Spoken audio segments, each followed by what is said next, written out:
The desert planet of Erebos 9 was quiet, covered in red dust and silent winds, no birds, no animals, no sound except the soft hum of old machines buried under the sand.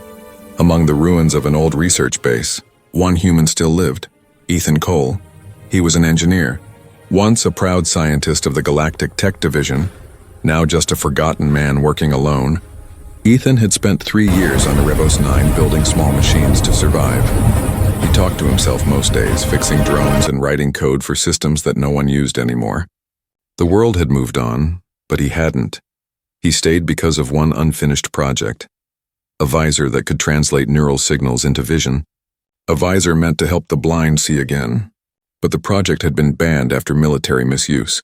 Still, Ethan kept one secret prototype, hidden deep in his lab, waiting for a real reason to finish it. One night, while checking his scanner, he saw something strange. A small life signal blinking weakly 3 kilometers east of the base. No human should be there. No colony existed anymore. Curiosity took over him. So he took his rover and drove into the red storm. After an hour, he found a small figure lying near the wreck of a pod. It was not human, but not fully alien either. The being was young, thin, covered in silver blue skin with faint glowing lines across her arms.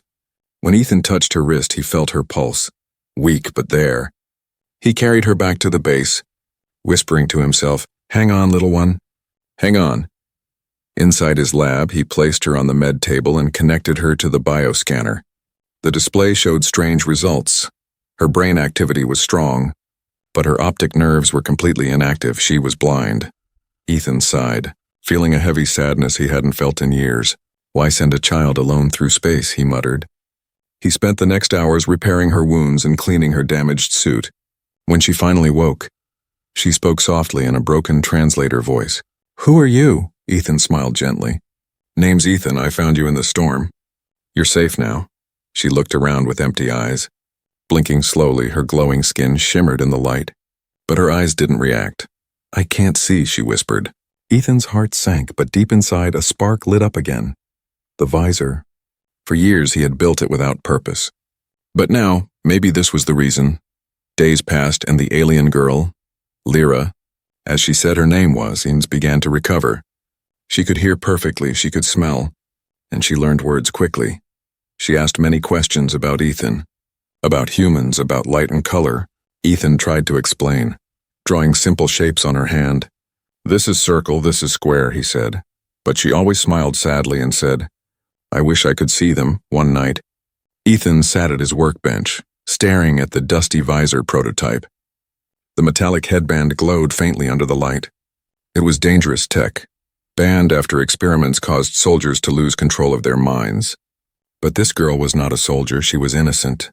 Ethan thought for hours, then whispered, "Maybe one more test." He upgraded the visor, adjusting the neural frequency and lowering the data speed so it wouldn't overload her brain. It took him 2 sleepless days, drinking cold coffee and fixing circuits. Finally, he was ready. He brought Lyra to the lab, his hands shaking slightly. "Lyra," he said, "I want to try something, but it may not work. Do you trust me?" She tilted her head, smiling gently. "You gave me warmth and food. I trust you." He placed the visor carefully on her head, attaching 2 small nodes near her temples. "Now close your eyes," he said softly. He pressed the activation switch. For a moment there was silence, only the hum of the generator. Then the visor's blue light began to glow brighter. Lyra gasped, her hands trembling. "Ethan, I can see," she whispered in awe. Her glowing eyes widened, reflecting the lab's light like liquid stars. She touched the table, the tools, Ethan's face, her small fingers shaking. "So this is light," she said. Smiling with tears in her eyes, Ethan laughed. "The sound-breaking years of loneliness," he said softly. "Welcome to the world." Kid, for the first time in years, the lab felt alive again. Lyra looked around like a child seeing magic for the first time. Every light, every shadow amazed her. Ethan taught her colors. Red, blue, green. And she repeated after him with joy. When he said yellow, she looked at the small sun outside the window and said, "It feels warm." Ethan smiled, but a part of him felt uneasy. He noticed small flashes on his monitor, strange code lines appearing in his system logs. Someone was scanning his network. He frowned, checking his surveillance drones. Nothing outside, everything quiet. He told himself it was just an old bug in the code. That night, Lyra fell asleep in the observation room. Still wearing the visor, Ethan sat nearby, watching her breathe peacefully. But outside, above the desert, a small black drone hovered silently. Its lens zoomed in through the cracked window, recording everything: the human, the alien girl, the forbidden visor. A red light blinked twice, sending data into the dark sky far away in the orbit of Erebos 9. A message appeared on a military screen. Subject located. Prepare retrieval team. Inside the lab, Ethan looked out at the stars, unaware that his kindness had just painted a target on them both. He whispered to himself, maybe this time, I did something right. And somewhere above, 4 shadows began to move toward the planet. The gift of sight had been given, and the price was coming soon. The morning on Erebos 9 was always the same. Red sunlight cutting through the dust clouds like fire. Ethan woke to the sound of soft humming, the sound of the visor running diagnostics. Lyra sat near the window watching the light with wonder, her eyes glowing softly under the visor's lenses. It's beautiful, she whispered. But why does the sky look sad? Ethan smiled weakly. That's just the color of this planet full of iron and storms. No blue skies here. He handed her a small metal sphere. It's a teaching drone. It can help you learn shapes and words, the sphere floated, projecting glowing letters in the air. Lyra laughed softly, touching the light. It feels alive. Ethan's chest tightened a little, hearing her voice full of hope, something he had not felt in years. But deep inside his system logs, strange code was spreading like a quiet infection, lines of unknown script flashing between normal signals. At first, Ethan ignored it, thinking it was interference from the visor's neural link.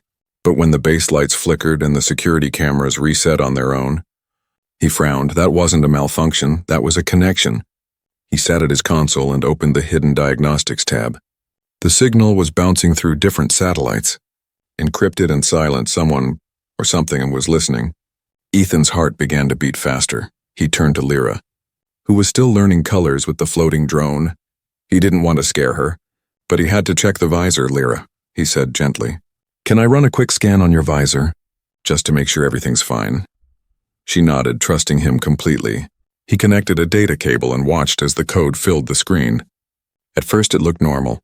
Brainwave readings, visual mapping data, but then hidden deep inside, he found something that shouldn't exist, a transmission key, marked with a military encryption tag. His hands froze. This was the same code pattern used by the Terran Defense Corps. He felt cold. The visor he built from scraps of old tech. It wasn't all his own design.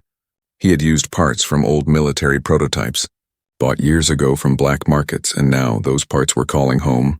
Ethan quickly cut the power, pulling the visor from Lyra's head. She gasped, blind again for a moment. Did I do something wrong? He shook his head, forcing a calm voice. No, it's just overheating. We need to check it. Lyra looked scared, her glowing skin dimming. Ethan felt guilt in his chest. Don't worry, kid. I'll fix it, he said. But deep down, he wasn't sure if he could. If the military found out what he had activated, they wouldn't just take the visor. They would take him hours later. Ethan received a coded message on an old comms channel he hadn't used in years. The sender name made his breath stop. Dr. Miles Wren, his old mentor from the Galactic Tech Division. The message was short. Ethan, what have you done? The prototype you activated wasn't yours. Shut it down now, or they will come. Ethan stared at the screen, whispering, too late. Outside, the storm was rising again, dark clouds rolling across the red horizon. He sealed the windows and turned off the outer lights. Switching the base to stealth mode, the hum of machines faded into silence. Only the wind spoke like whispers through the cracks. Meanwhile, Lyra sat quietly, holding the visor in her hands. She touched the surface gently, her fingers tracing the small engraved letters. V2 neural light. She closed her eyes and suddenly her head filled with flashes, shapes, voices, memories not her own. She saw images of soldiers testing visors, screaming as their minds collapsed under data overload. She saw files marked Project Lucent and a strange symbol, a burning eye.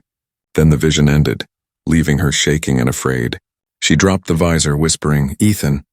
It's alive, Ethan rushed over, grabbing her shoulders. What did you see? She shook her head, tears forming. So many voices, so much pain. Ethan clenched his jaw, realizing the visor wasn't just transmitting, it was receiving. Maybe the visor was a gateway, not just a tool. If it was part of a classified experiment, it could be connected to something far beyond their understanding. That night, Ethan rebuilt the security shields. Trying to block the signal, he disconnected the satellite array and wiped all AI cores. But the strange code still reappeared, like it was rewriting itself every time he deleted it. It came back stronger, he whispered. "Who are you?" to the empty screen. The console flickered, then displayed a single line of text. "We are coming for her." Ethan's blood went cold. He looked at Lyra sleeping under a blanket near the warm light of the reactor. Her face peaceful, unaware of the danger outside. He sat beside her, gun in hand. Visor deactivated on the table. Through the crack in the wall, he saw something, a flash in the sky, not lightning, but a re-entry flame. Something was coming through the atmosphere. He opened his old scanner, the radar screen lighting up with 4 moving dots descending fast. No transponder codes, no broadcast ID. Military stealth ships. Ethan whispered to himself. 4 ships, no ID. That's not a rescue team. He packed emergency supplies, weapons, and a small power cell. He knew he couldn't fight the military, but he could run. He grabbed the visor, wrapping it in a metal sheet to block its signal. Then he woke Lyra, whispering, "We have to leave." Now Lyra rubbed her eyes, confused. "What's happening?" Ethan said softly. "Bad people are coming. They want the visor, and maybe you too." She frowned, her small voice trembling. "Because I can see." Ethan nodded. "Because of what's inside it." They ran into the tunnels below the base, the sound of engines growing louder outside. The ground shook as the first dropships landed on the surface, kicking up waves of dust. As they disappeared into the dark tunnel, a soldier's voice echoed through the comms above. "Target located," human engineer confirmed. "Orders are to retrieve both." The sound of heavy boots hit the ground, and metal doors broke under pressure. The chase had begun. And deep inside the tunnel, Lyra whispered, "They're not here for you, Ethan." Her voice calm, almost knowing, "They're here for me." The tunnels beneath the base were dark and cold. Ethan's flashlight flickered weakly against the metal walls. Behind him, Lyra walked quietly, her bare feet tapping softly on the old floor plates. Above them, faint vibrations echoed. Ships landing, boots marching, machines scanning. The soldiers had arrived. Ethan's breath came fast. His mind racing. He had no plan, no allies, and no safe place left on Erebos 9. He stopped beside an old service door and pressed his hand against the lock panel. The scanner blinked green after a moment, opening with a heavy creak. Inside was an old communication chamber, dusty and half destroyed. "This used to be a relay room," Ethan said. "Maybe I can send a distress call." Lyra tilted her head. "Will anyone answer?" Ethan gave a small, tired smile. "Maybe an old friend." He activated the console and started typing, the screen lighting up with faint blue letters. Static hissed, then a voice came through, low and broken. "Ethan, it's Miles." "What have you done this time?" Ethan froze. "Miles, you got my message." "Barely," the voice replied. "You triggered something that shouldn't exist anymore. The prototype you activated. It was part of Project Lucent. You were supposed to destroy all its data." Ethan's throat went dry. "I didn't know it still had a live signal." "You gave it power again. And now they're coming," the voice said firmly. 4 elite operatives handpicked for retrieval missions. "You can't fight them, Ethan. You need to run." Lyra looked at him, her eyes wide with fear. Ethan whispered, "They already landed." For a moment, silence filled the channel. Then Miles spoke again, voice heavy. "Then you're out of time. Listen carefully in that visor. It's not just a tool. It carries neural fragments from human AI experiments. If she's wearing it, they can track her anywhere, even underground." Ethan's heart pounded. "She's connected to it, Miles. If I remove it again, it might damage her brain. Then you have to choose her safety or her sight." The signal cut off suddenly, replaced by static. Ethan slammed his fist against the console. "Damn it!" Lyra flinched at the sound, whispering, "They know where we are." Ethan nodded, his voice low. "Then we keep moving." They followed the tunnel deeper until it opened into a vast underground hangar. Old mining ships and broken cargo crates lay scattered in the darkness. Ethan's eyes caught something, an old hover transport half buried in dust. He grinned slightly, Maybe luck isn't done with us yet. He began clearing the debris. Reconnecting the power lines, Lyra watched him work. Her visor glowing faintly in the dim light. Ethan, she said softly, why do humans build things that hurt others? He stopped for a moment, tools in hand. Because we always think we can control what we make. She nodded slowly. And when you can't, he sighed. We pretend we still can. The hum of engines roared above them. The soldiers were using scanners to locate heat signatures. One of them spoke through a loudspeaker. Ethan Cole, surrender yourself and you will not be harmed. The calm, mechanical voice echoed through the tunnels. Lyra's visor pulsed red. She clutched her head, whispering, they're inside the signal. Ethan turned to her. Alarmed, what do you mean? She shook. I can hear their minds, their orders, everything. They're coming from 3 directions. Ethan's mind went into overdrive. He adjusted the ship's controls and powered up the reactor. Hold on, he said. This thing might still fly. The hovercraft lifted off slowly, engines whining under strain. As it rose, the tunnel walls began to vibrate. Behind them, the first explosion echoed, shaking the floor. Through the smoke, Ethan saw shadows, tall, armored figures moving with inhuman precision. Their helmets glowed with blue visors. Scanning the area, one of them raised a weapon. Firing a pulse that ripped through the hangar wall, Ethan swerved the hovercraft just in time. Dust filling the air, Lyra held on tightly, eyes glowing brighter. Her visor projected strange symbols across the windshield. What are you doing? Ethan shouted. I'm jamming their comms, she said, her voice trembling. I can block them for a few seconds. The soldiers' visors flickered, and for a brief moment they stopped moving. Ethan seized the chance, steering the hovercraft toward an exit tunnel. The engine screamed as they shot through the narrow path, metal scraping on both sides. Behind them, the soldiers recovered and followed, their jetpacks roaring in pursuit. Lyra, hang on, Ethan yelled, pulling a lever that released fuel tanks. They hit the tunnel floor and exploded, filling the passage with fire. The blast threw the soldiers back, giving them time to escape into the open desert. The hovercraft glided over the dunes, heading for the distant mountains. Ethan looked back, flames and dust behind. Silence ahead. For a while there was peace. Lyra leaned against the seat, breathing hard. Ethan, she said softly, I saw something when I jammed their comms. I saw their leader's memory. He looked at her. Confused memory. She nodded slowly. He said, they're not after you or the visor, they're after what's inside me. Ethan frowned. What do you mean? Lyra looked out the window, her voice distant. I think the visor didn't just give me sight. It woke something inside my mind, something that was already there. Ethan stared at her in shock. Lyra, he whispered, what are you? She turned to him, her eyes glowing like 2 small suns. I don't know, she said quietly, but they do. Far behind them, one of the soldiers stood in the wreckage of the tunnel.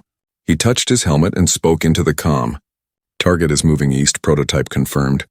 Subject shows psychic resonance. Orders. A cold voice replied through the static. Capture both alive. Do not damage the girl. The soldier looked up at the burning horizon and muttered, they're not ready for what she is. In the distance, the hovercraft disappeared into the storm. The signal between hunter and hunted still pulsing in the air, and somewhere deep within Lyra's visor, a faint whisper echoed, a voice that wasn't human. Welcome back, Lucent child. The storm over Erebos 9 had turned violent. Winds howled across the desert, carrying red dust that swallowed everything in sight.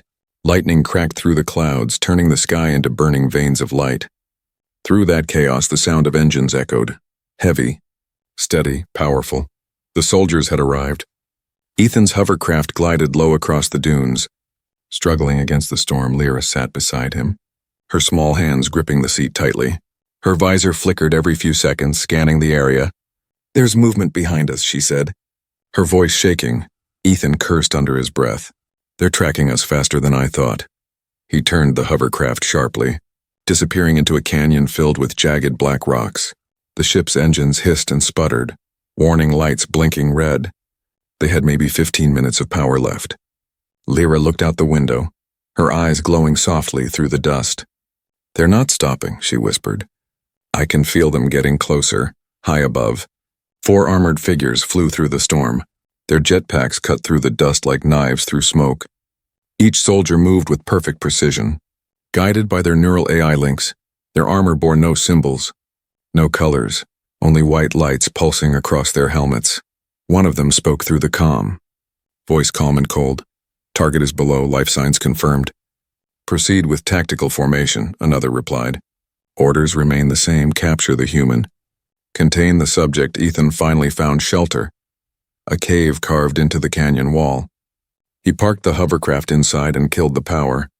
The silence felt heavy, broken only by the howling wind outside. Lyra looked at him, her voice small. They're above us. Aren't they? Ethan nodded slowly. Yeah, but they don't know we stopped here, not yet. He pulled a small scanner from his pack and checked the area. 4 dots appeared on the screen, closing in. Okay, he whispered. Change of plan. He handed Lyra a small metal cube. If something happens to me, press this. It'll release a smoke field and mask your signal for a few minutes. Lyra frowned. What about you? Ethan smiled faintly. I'll improvise. Outside, the storm cleared just enough for the soldiers to land. They moved in silence, weapons drawn, boots sinking into the dust. Their leader, a tall soldier with a glowing insignia on his chest, raised his hand. The group spread out, scanning the canyon walls. A faint heat trail led toward the cave. There, the leader said, prepare entry. Inside, Ethan heard the echo of metal boots. He whispered, They're here. Lyra closed her eyes. Gripping the cube tightly, her visor suddenly flickered, and strange data streamed across it. She saw flashes, blueprints, numbers, and images of soldiers being trained under bright white lights. She saw the leader's face behind the helmet, a man named Captain Roan, and then she heard his thoughts. The girl must not escape. She's the key to the Lucent network. Her eyes widened. Ethan, they're not here for you. He turned to her, confused. What do you mean? They want me, she said quietly. Something inside me. Before Ethan could respond, the cave exploded with light. Flash grenades rolled across the ground, and the air filled with smoke. 4 soldiers stormed in, moving like machines. Ethan grabbed his plasma cutter and fired blindly, sparks flying across the cave. The soldiers dodged easily, their armor deflecting the shots. One of them shouted, Human, drop your weapon. Ethan ignored them, pulling a lever on the wall. An old mining defense system activated. The ground shook as steel plates dropped from the ceiling, blocking the entrance, but the soldiers were already inside. Ethan ducked behind a console, firing again. Lyra crouched low, covering her ears from the noise. Her visor glowed brighter, pulsing with strange symbols. Then something unexpected happened. A surge of energy burst from Lyra's visor, creating a shockwave that threw the soldiers back. Their helmets flickered and their communication links went silent. Lyra screamed as bright light surrounded her, her body glowing with blue energy. Ethan shielded his eyes, shouting, Lyra, stop. You'll overload. But she couldn't hear him. The air around her vibrated, and the sound of whispers filled the room. Voices from somewhere beyond. When the light faded, the soldiers were on the ground. Their armor smoking, Ethan rushed to her, grabbing her shoulders. Lyra, he said, shaking her gently. What was that? She looked up at him, trembling. I don't know. But they're afraid of it. Ethan glanced at the soldiers. One of them was still moving. Crawling toward his helmet, Ethan kicked it away and pointed the plasma cutter at him. Talk, he said. Who sent you? The soldier coughed, his voice distorted through the damaged helmet. We were ordered to retrieve her. The Lucent child must be secured. Ethan frowned. What is Lucent? The soldier laughed weakly. The light, the code of creation. She's not just a child, she's the key. Before Ethan could ask more, the soldier pressed a button on his wrist. His armor beeped once, then disintegrated into ash. Ethan stepped back, horrified. Self-destruct failsafe, he muttered. Lyra watched silently, tears forming in her eyes. Why are they doing this? She whispered. Ethan looked at her, voice low. Because they're scared of what you are. Outside, more ships were approaching, their lights cutting through the storm. Ethan grabbed his pack and helped Lyra to her feet. We can't stay here, he said. They'll send more. Lyra nodded, her voice calm but distant. Ethan, I think I can guide us somewhere safe, he frowned. How? She looked toward the horizon, her eyes glowing again. There's a signal calling me, she said softly. A place that remembers my name. Ethan looked out at the storm, then back at her. Then that's where we go, he said. As they disappeared into the red dust once more, high above a drone hovered silently, watching. Its lens glowed red, transmitting a message across the stars. Lucent subject active, Phase 2 initiated. The sun on Erebus 9 never truly rose. It was a pale circle behind red clouds, throwing more shadow than light. Ethan and Lyra had traveled through the night, their hovercraft sputtering and weak. The storm had passed, but silence was worse. No wind, no birds, no sound, only the echo of fear following them. Ethan stopped the craft beside a group of half-buried towers. They looked like giant bones sticking out of the sand. Old communication relays, he muttered. Brushing dust off one of the panels, Lyra stepped down carefully, the wind playing with her silver-blue hair. Her visor glowed softly, scanning the ruins. This place feels familiar, she whispered. Ethan raised a brow. You've been here before. She shook her head. No, but my mind remembers it. They entered the largest tower, its doors creaking open after years of silence. Inside, dim blue lights flickered to life. Dust floated in the air like tiny stars. The walls were covered with symbols, half human, half alien. Ethan wiped the dust from a console and stared at the screen. This is pre-Federation tech, he said in surprise. These systems are older than the colonies. Lyra touched one of the glowing panels, and the system came alive. The whole room hummed as holograms appeared in the air. Ethan stepped back, shocked. Images of soldiers, scientists, and cities flashed around them. A logo appeared, a circle of light with an eye in the center. Under it, glowing letters read, Project Lucent. Ethan froze, his heart pounding. He remembered that name from old archives, a secret joint experiment between humans and an alien civilization. They had tried to merge biological life with pure data, to create beings who could store consciousness like computers, but the project had ended in disaster. The records erased, or so he thought. Lyra stared at the holograms. Her eyes wide, she whispered softly, That's why they called me the Lucent Child. Ethan turned to her, his voice low. Lyra, what are you? She hesitated, her voice trembling. I'm not just from another world, Ethan. I was made from two worlds, Ethan frowned. Made, she nodded. The Lucent Project took human DNA and combined it with neural energy from my people. They wanted to create a bridge between minds, a being who could connect two species through thought. Ethan stepped back, the truth hitting him like a wave. So you're part human. Lyra looked down. Part human, part something else. She touched her chest softly. I don't have a heart like yours. I have a core, a data heart. It stores memory, emotion, even light. Ethan stared at her in disbelief. That's why the visor connected so easily to you. She nodded. It wasn't giving me sight. It was unlocking what was already inside. The hologram shifted again, showing soldiers in white armor. Ethan recognized their design, the same as the ones chasing them. Lucent Guardians, created to protect the prototype, the system voice said. Ethan clenched his fist. They're not protecting her. They're hunting her, the system continued. Prototype Alpha escaped containment before termination. Last recorded host designation L1RA, Lyra whispered. That's me. Ethan ran his hand through his hair, trying to think. Why would they want you back? Lyra looked up at him, eyes glowing brighter. Because I hold the entire Lucent network inside me. The memories of hundreds of minds, human and alien, all trapped in the data core. Ethan shook his head slowly. That's impossible. She gave a sad smile. You said that about sight, too. Before he could respond, the console flickered again, and a new voice echoed through the chamber. Cold, sharp, and familiar. Ethan Cole, you have something that belongs to us. Ethan's blood froze. Captain Roan, he whispered.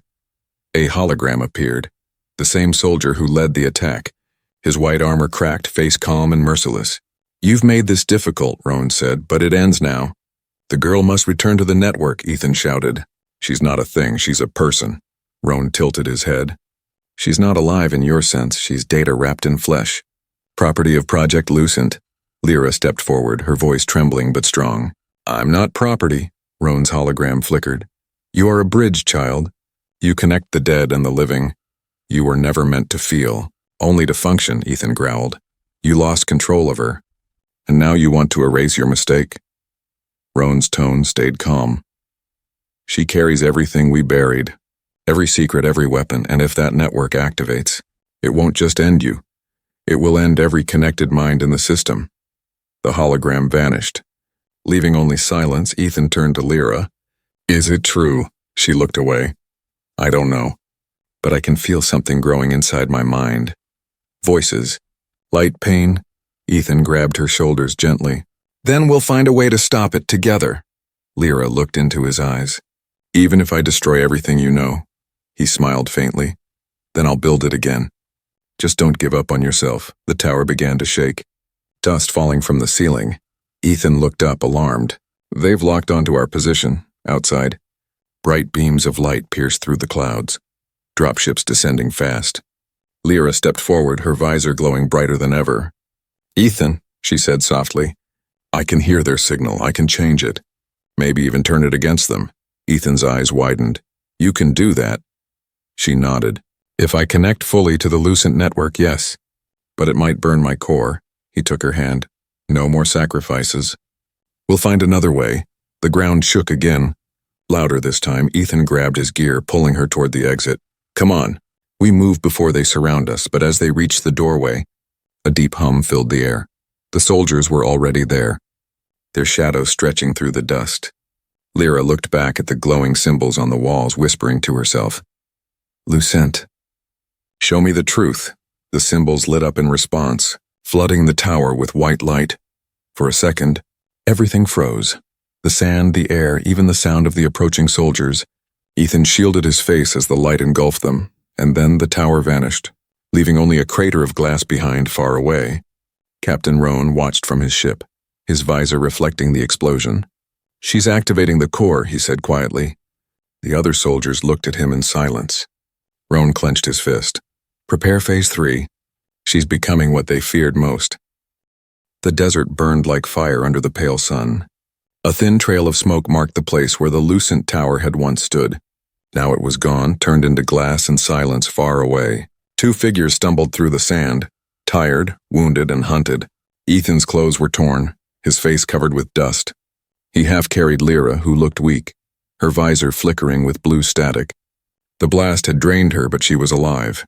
Each step she took left small glowing footprints that faded slowly. Ethan whispered, We need to keep moving. They'll scan this area soon. Behind them, high above the dunes, the sound of engines filled the air. A fleet of small black drones hovered like vultures, searching, scanning, waiting.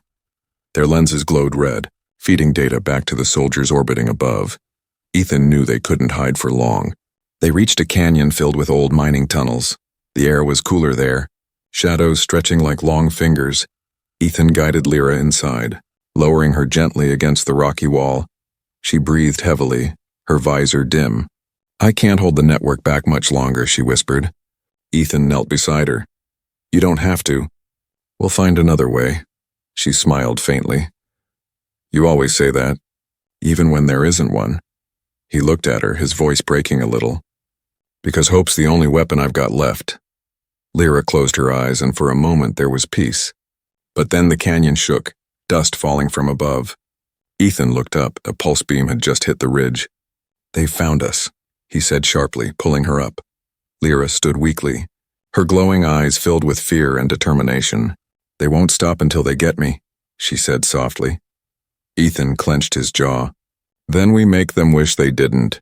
He dragged an old crate into the open and smashed it, revealing hidden weapons, mining explosives, a plasma cutter, and a few EMP grenades. He handed one to Lyra. Push this button when I say. It'll fry their scanners for a few seconds. She nodded slowly, gripping it with trembling hands. Ethan peeked out from behind a rock through the dust. He saw 3 soldiers moving down the canyon, their armor glowing faintly. The 4th hovered above them in a jetpack. Scanning the cliffs, Ethan threw a rock to the left. Making noise, one soldier turned, aiming. Ethan fired the plasma cutter. Hitting the cliff instead, the rock exploded. Sending debris into the air, the soldiers ducked, giving him just enough time to grab Lyra and run deeper into the tunnels. The air was filled with echoes, boots hitting metal, voices shouting commands, target moving east, contain and capture. Ethan turned a corner and stopped. Facing a deep chasm that cut through the ground, the bridge was broken, half collapsed. He looked back. The soldiers were closing in. He looked at Lyra. "You trust me?" She nodded without hesitation. "Then jump," he said. They leapt together, falling through dust and air. Ethan fired his grappling hook at the wall, the cable snapping tight. They swung hard and slammed into the opposite ledge, rolling into the dirt. Ethan groaned. Clutching his shoulder, Lyra reached for him. "You're hurt." He grinned through the pain. "Just another scar for the collection." They crawled behind an old transport wreck, hiding as the soldiers scanned the pit below. One of them fired a flare into the chasm, but it missed. The others moved forward cautiously. Ethan whispered, "Now." Lyra pressed the EMP button. A silent wave rippled through the canyon, and the soldiers' visors went dark. Their jetpacks failed, sending one crashing into the wall. Ethan grabbed his plasma cutter and fired again. The beam struck the fallen soldier's power pack, igniting a small explosion. The blast threw dust and fire through the canyon. Lyra covered her ears, screaming. The shockwave knocked Ethan backward. His vision blurring when the smoke cleared. Only 2 soldiers were still moving. They scanned the wreckage manually. One shouting, "Visual on targets lost, fall back to secondary route." Ethan exhaled shakily. "That should buy us a few minutes." They moved again, deeper into the ruins. Every tunnel they passed was filled with old machinery and broken data cores. Lyra touched one and gasped. "I can hear them," she whispered. "Hear who?" Ethan asked. "The memories," she said softly. Voices from the Lucent network, people trapped inside it. "They're calling my name." Ethan frowned. "Ignore it, Lyra. It's not real." She looked at him with glowing eyes. "It is. They're showing me things," was coordinates. A place beyond the storms, maybe a safe zone. Before Ethan could reply, his wrist communicator beeped weakly. It was a scrambled message from Miles, his old mentor. "Ethan, if you're still alive, go to Site Theta. North Ridge, coordinates uploaded. It's your only chance." Ethan looked at Lyra. "That's where we're going." Lyra nodded. "I know."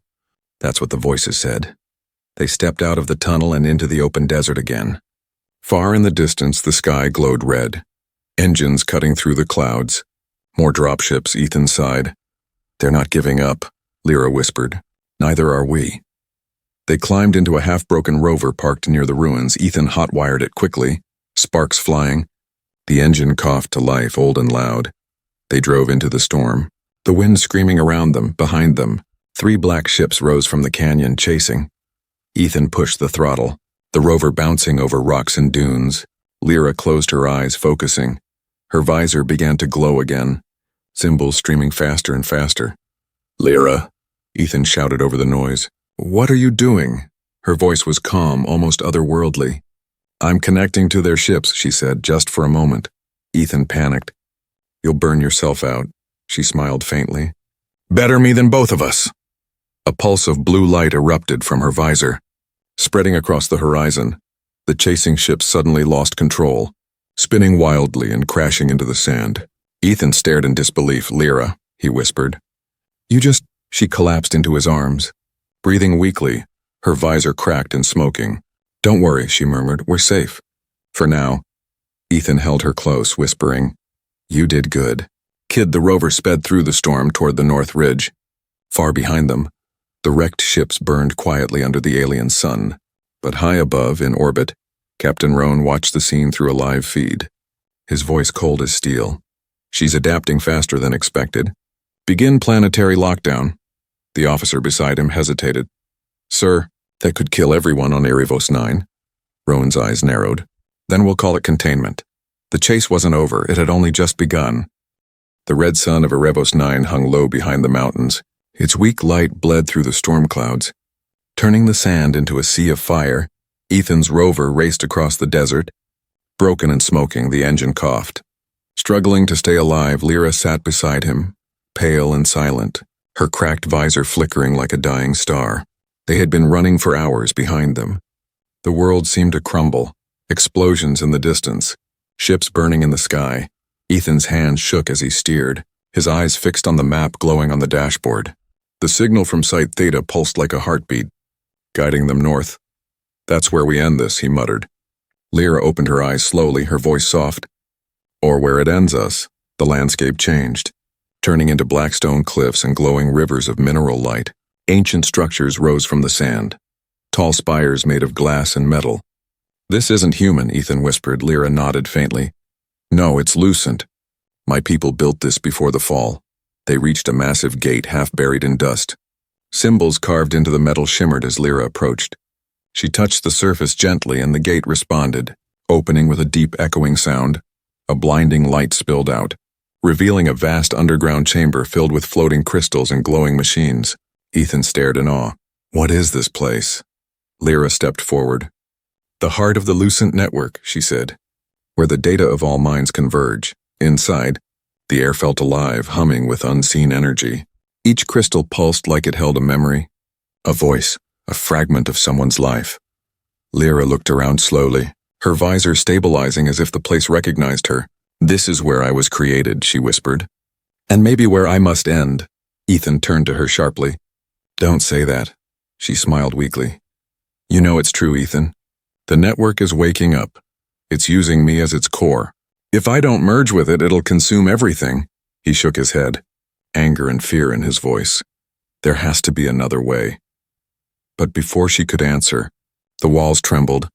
A deep rumble filled the chamber as the ceiling cracked open. From above, a transport ship descended, its lights cutting through the dust.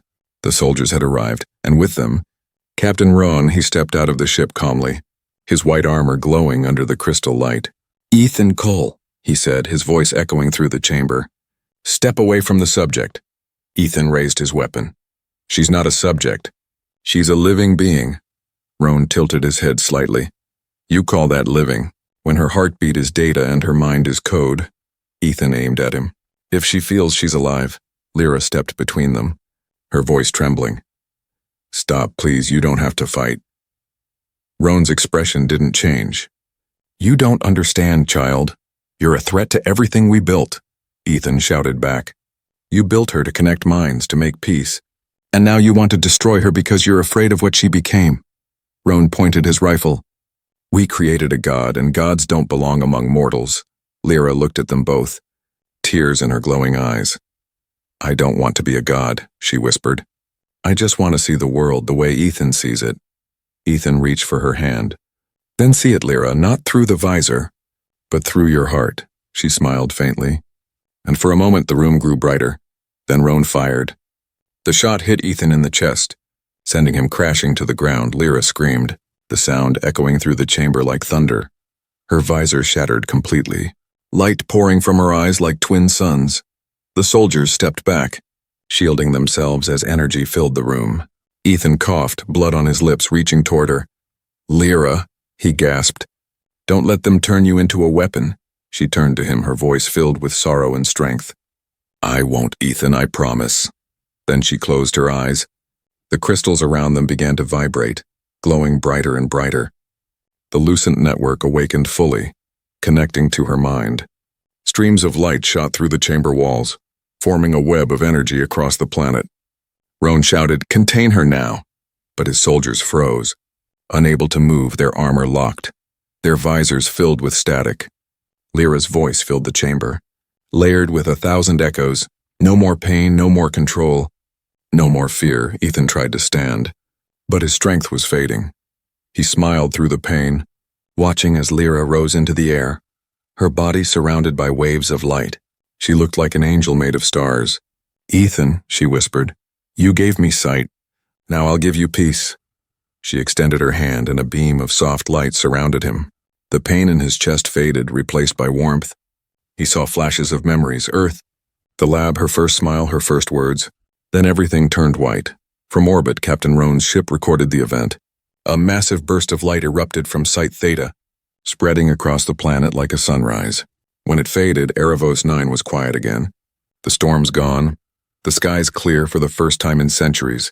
Hours later, the Federation ships arrived, but found no soldiers, no war, no Lyra, only a peaceful silence, and a single message pulsing on every screen. Sometimes, creating light means burning yourself first. Far beyond the planet, among the stars, a small blue spark drifted quietly through space. Inside that light, Ethan's voice whispered softly, "Keep shining, kid." And somewhere in the distance, a faint voice answered, I always will. The stars blinked once. Then the light disappeared into the endless night. The story of the human and the alien girl became legend, a story not of war but of sacrifice. A story of sight, hope, and the last light.